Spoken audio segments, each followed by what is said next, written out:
We're halfway through our over-unders here. We've gone through the top 9 sides so far, and we're going to go back through the bottom 9 sides now. A lot of contention, a lot of numbers, and we'll go through them starting at Hawthorn right now. Hawthorn up next, 15.5 is their over-under. They won 15 games last year. Each year over the past 2, really, they've gotten better. They made a semi-final and a prelim final.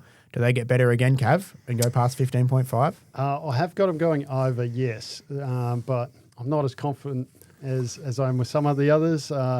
So Hawthorn did lose 5 games by 14 points or less last season too. So as much as they won 15 games, they could have easily won at least a couple more there.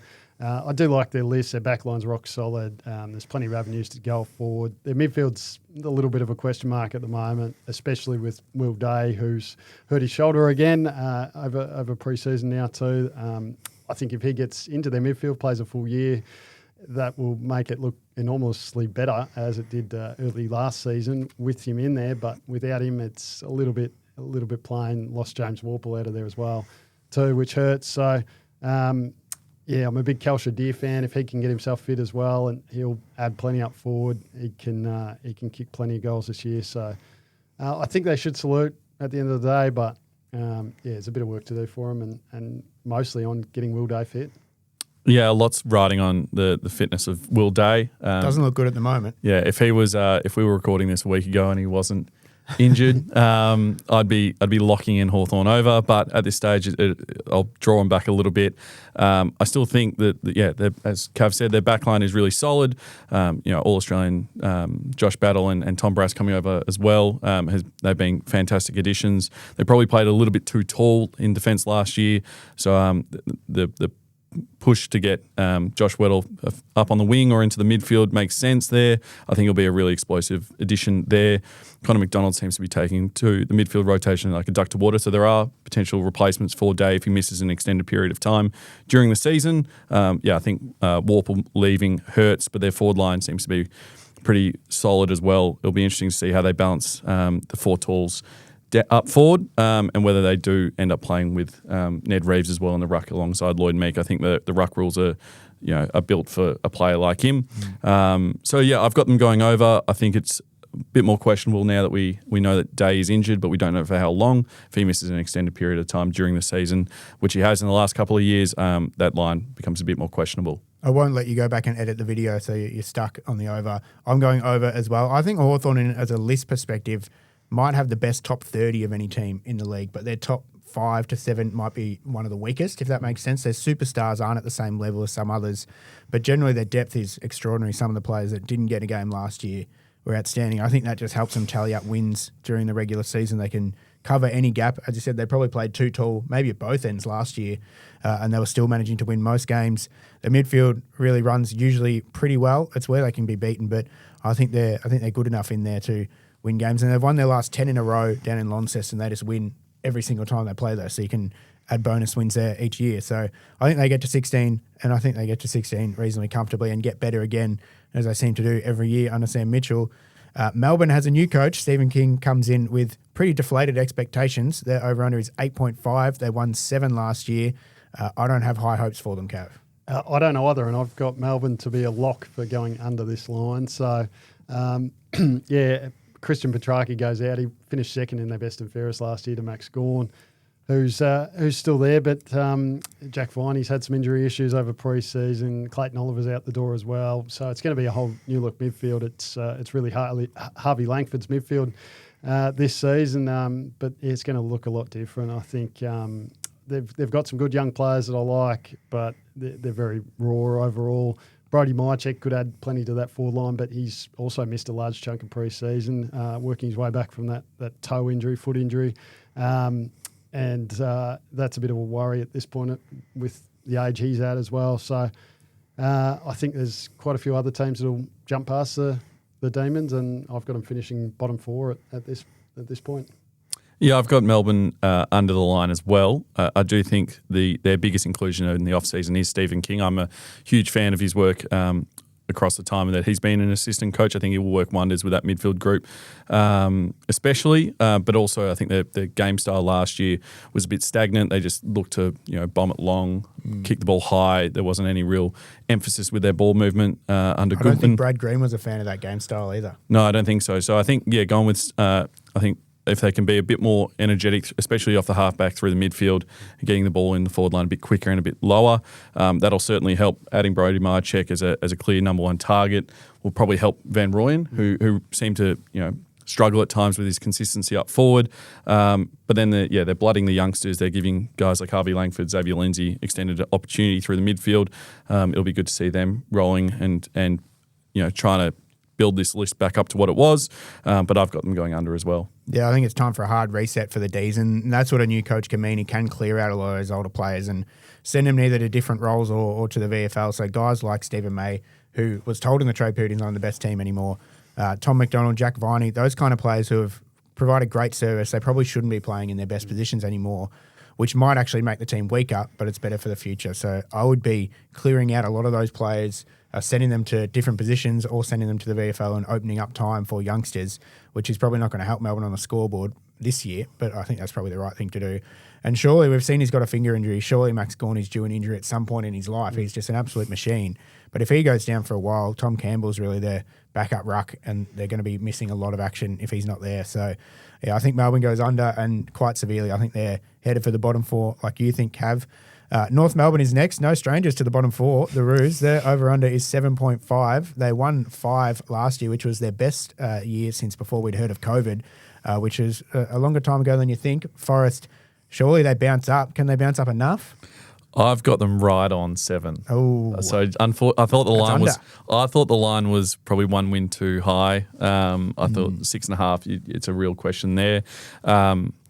I think most of their wins will come in the first 6 weeks of the season. They've got a pretty soft draw to start the year, but yeah, just the way that their list is structured, they've drafted a lot of midfielders, and they've just been trying to find other positions for them. I don't know if their backline is really set to defend totals as it stands now, especially with Aiden Core going down with an injury early in the pre-season. He'll probably be back for the start of the season, but once again, it just shows that the concerning depth down back and up forward. It's about finding a partner for Nick Larkin. I think Cooper Trembath coming in late last year, kicked a couple of bags of 3 in his limited opportunity. I think he's right in line to take over from Jack Darling as that number 2 key forward.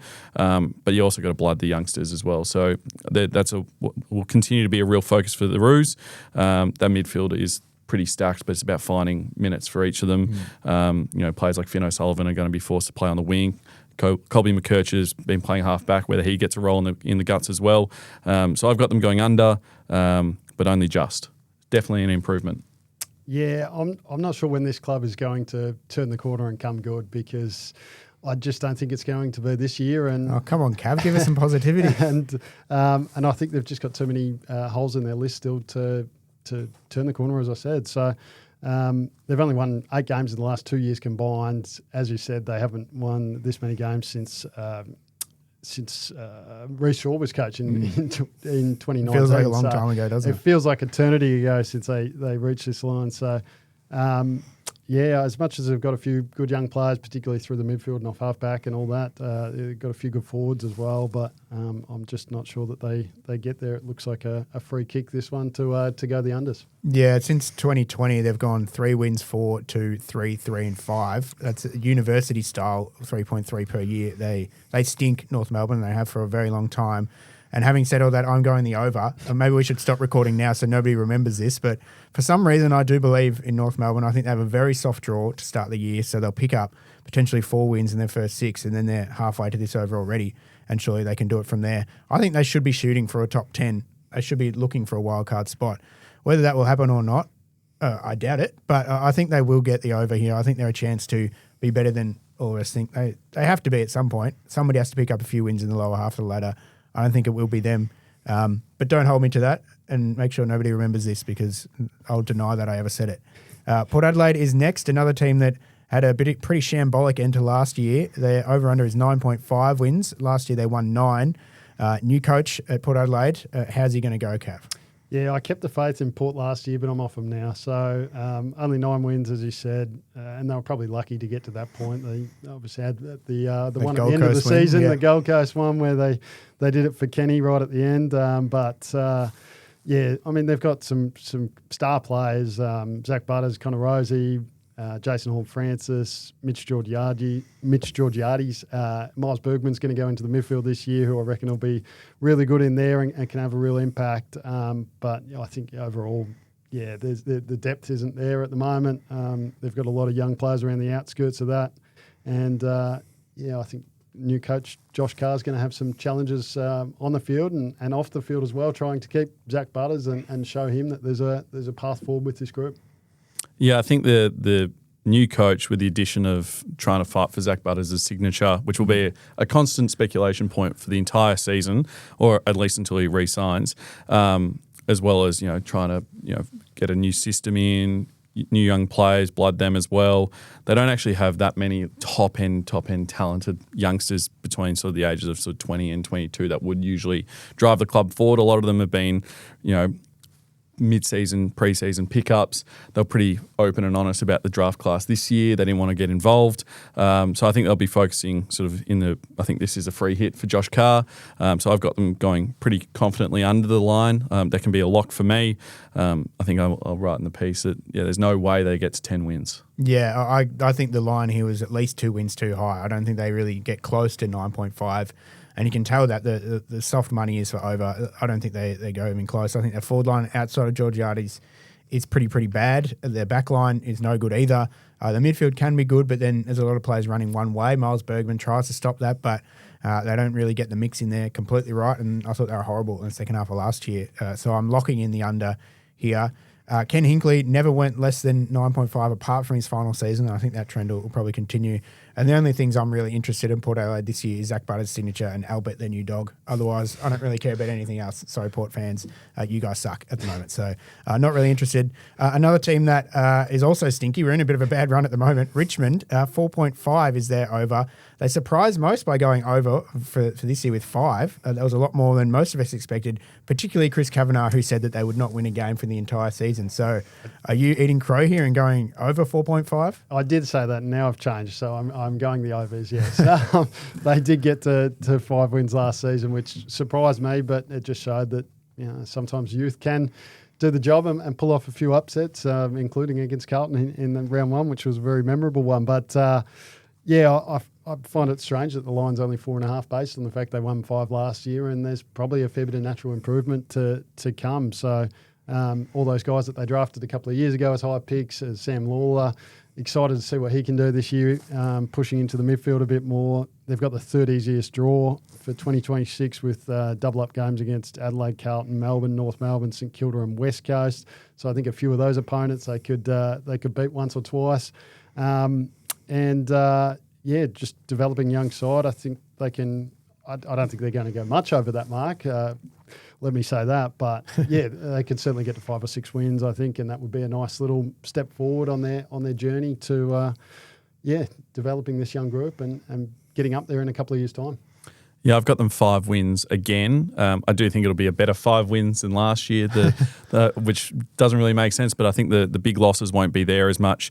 The one concern that I do have on the list is just the second-year blues, which typically happens after player or players have a full AFL pre-season. Those niggles can come into place. It is a very long year, so I'm a little bit worried about that. But I think that's the only thing that would really prevent them from going over this line of 4.5. The talent is enormous with that last year's draft crop. They added to it again this year. They had some nice players there. But, really excited to see full seasons from Sam Lawler, Taj Houghton, Jonty Fall.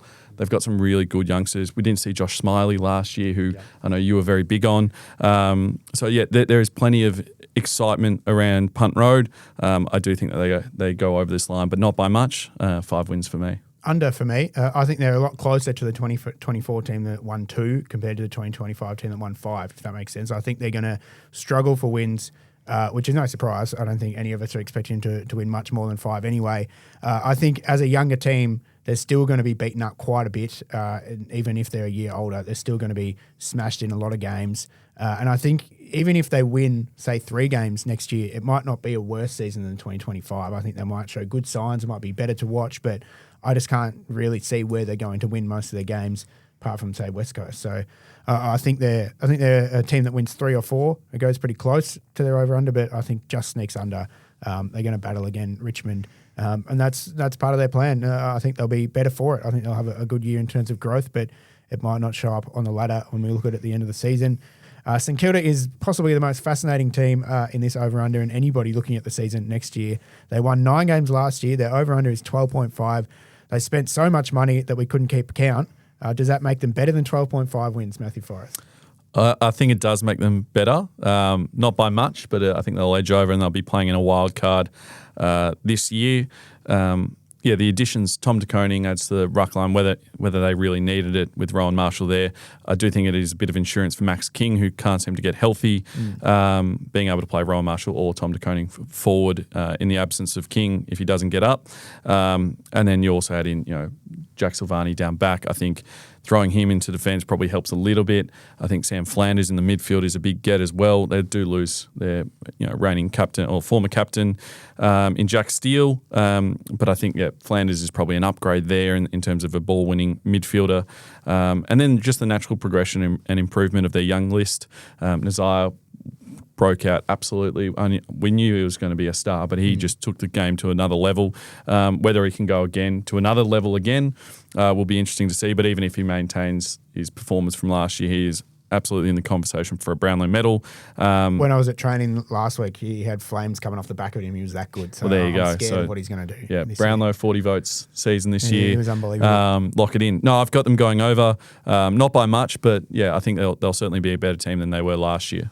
Yeah, I've got him going over too. Liam Ryan's the other recruit too. That it might be pretty handy in the forward line if he can get himself fit and get up and about as well. So get a bit more supply than he did at West Coast.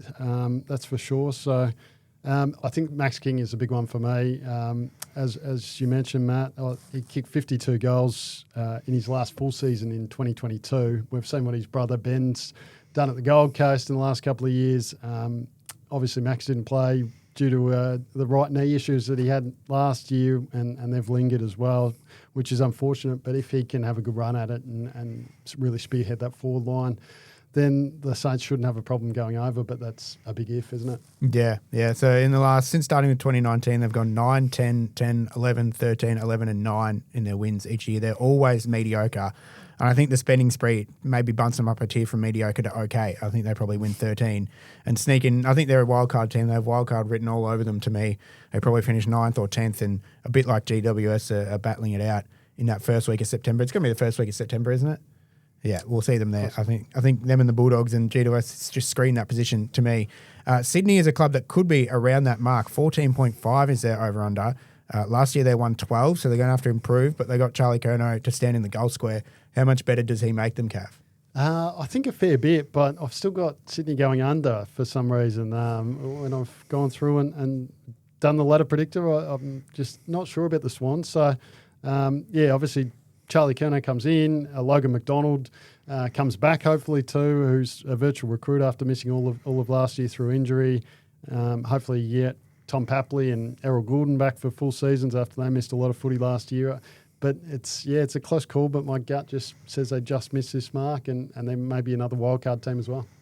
Yeah, I've got them getting one extra win, just pushing the over. I think Charlie Curnow is a real addition into that forward line. We've spoken about it a lot and the sort of impact that he has, but we didn't see Logan McDonald last year. Joel Amati was sort of leading the charge up forward and he didn't have the greatest of years. He'd be a much better number 2, number 3 than a number 1.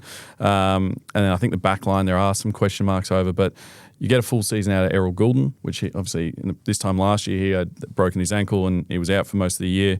That'll absolutely help Isaac Heaney through the midfield. It becomes more of a sort of a 2-3 man show than a 1-2. And then Chad Warner he signed on, he's extended it at his time at the Swans, and hopefully he can take his game to another level. Then you got the youngsters coming through as well. So there's plenty of talent on that list. I think the home ground advantage as well at the SCG is relatively strong. I think Charlie Curnow, if he can stay fit, which is a big if, he's battled his body a little bit in the past. If he can stay fit, he'll have a cracking year at the SCG and push them just over.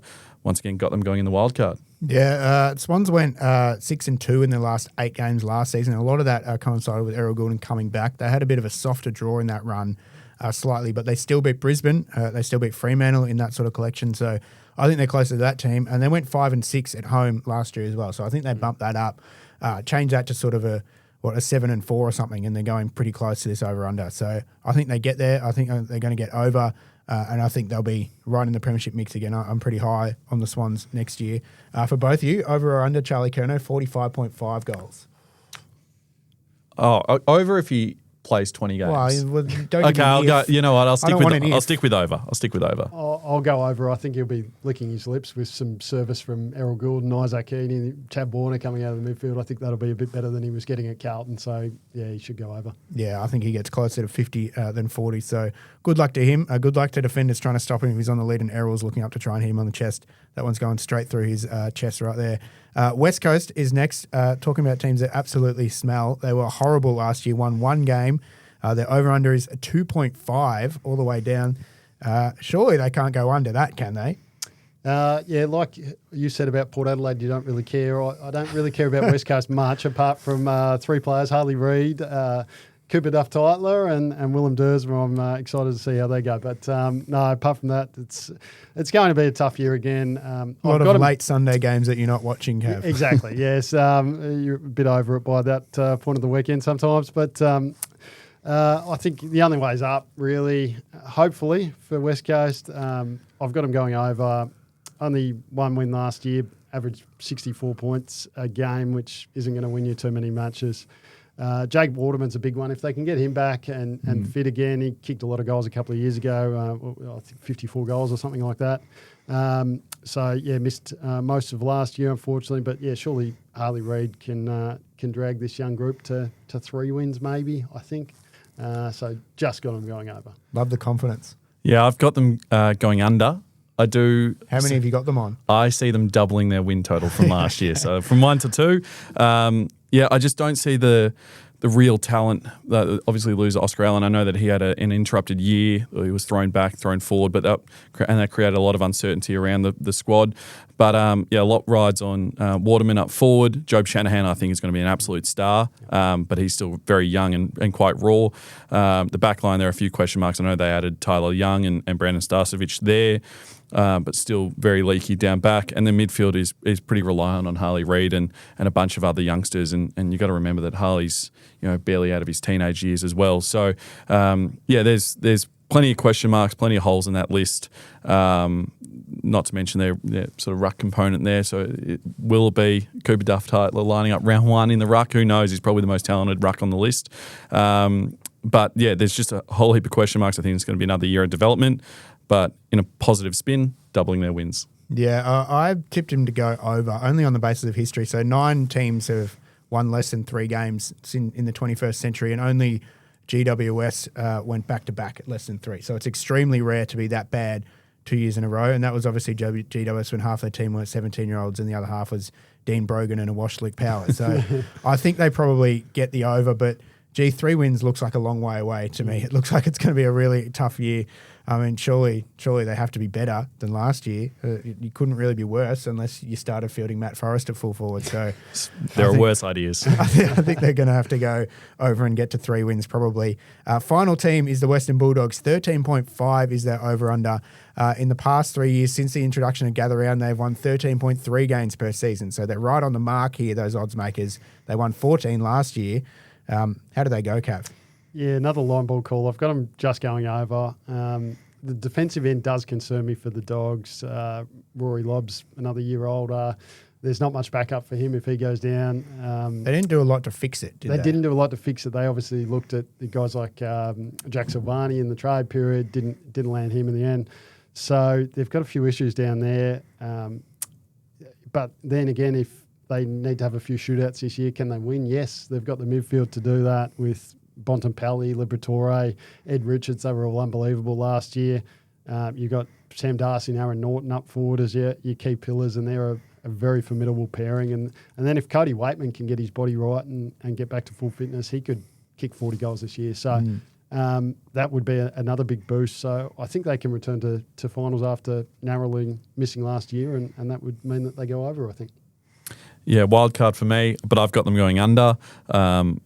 Obviously, their forward line midfielder, they're littered with stars, but that back line, as you said, Cav, really concerns me. They don't really have the depth or the firepower down there to really hold teams to smaller scores.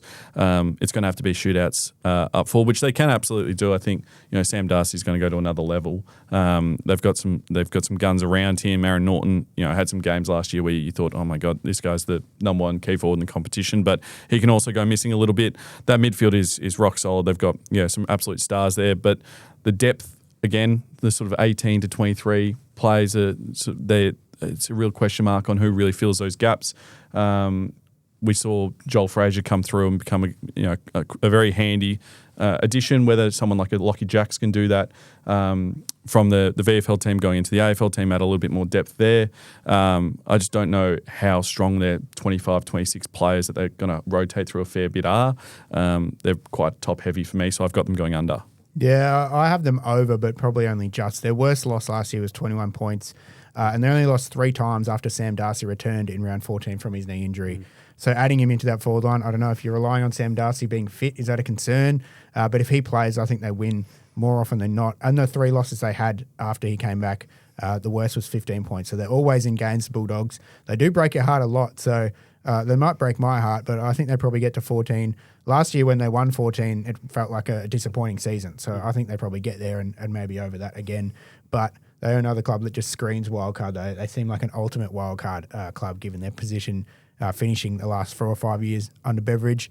So that is it. Over and unders for every team. You'll be able to read all our over and unders, all our locks, all our mistakes on codesports.com.au. All of mine will be correct. Not sure about the others. But thanks for tuning in and looking forward to the season.